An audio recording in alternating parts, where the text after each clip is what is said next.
teachers. Welcome to part 2 of learning language using the calendar. This is an old method of teaching all kinds of things, not just English, but math, different skills. Usually it's used with the lower grades, TK, kinder, maybe first grade.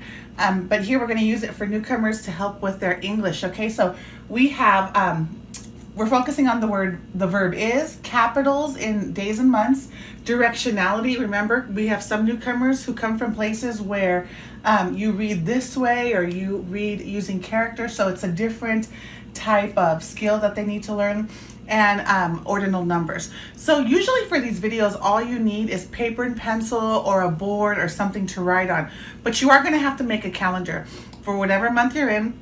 Doesn't have to be a fancy calendar. You don't have to order anything from Lakeshore or any other company, right? You could just go ahead and make it on any piece of paper, on the back of cardboard, whatever you have with you, okay? So here I did a makeshift tiny calendar because I needed a room for this lesson. So all I did was about a week's worth of a calendar. So here in the middle I put July and I put the days of the week. Now, some calendars, people tend to put sun, month, to, no, please write the whole word for the days of the week, because there are many learners like myself who we need to write it down to remember it. You know, if I make a list for the grocery store and I go to the grocery store, I forget my list, I'll still remember what I needed because I wrote it down, right? So it's important that the kids be able to copy these days of the week or months of the years. You could see the part 1 video to get more ideas on that.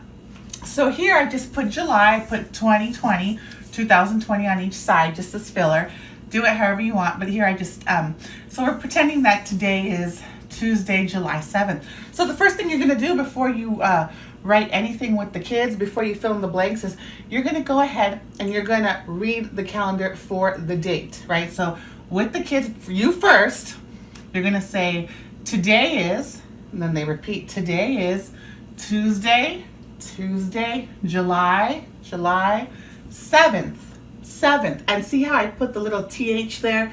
That's also very important, because as you know, first, second, sometimes that changes, and they're going to need to practice that sound, which is often not there in other languages, right? And then 2020, and then do it again, but chunk them instead, chunk the words together this time. Today is Tuesday, July 7th, 2020. My turn, now I'm going to say the whole thing. Today is Tuesday, July 7th, 2020. Together, today is, and then their turn by themselves, okay? So you're going to do that.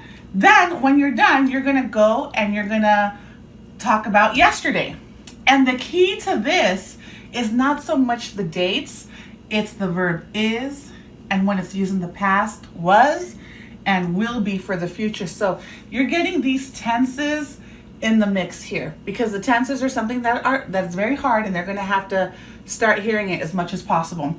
You're going to do that same thing with yesterday was, Monday, July 6th. You're going to go through that, and you're going to orally do it with the kids several times. Remember, you by yourself, together, them by themselves.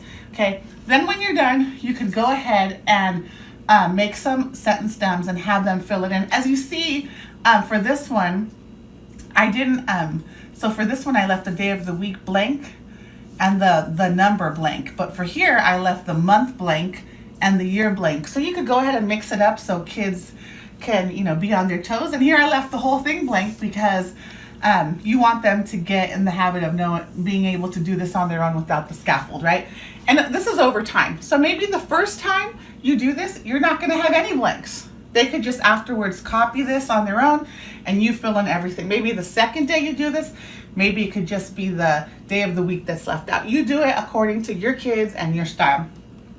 As an extension of this, okay, you could follow this pattern of is, was, will be with the months. So in the first video that I made for calendars, which should be on YouTube as well, you're gonna say, after reviewing the months, this month is July.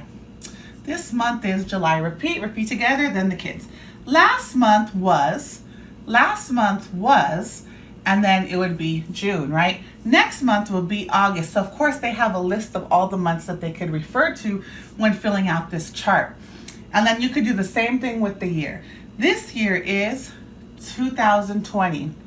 This year is 2020. Last year was 2019.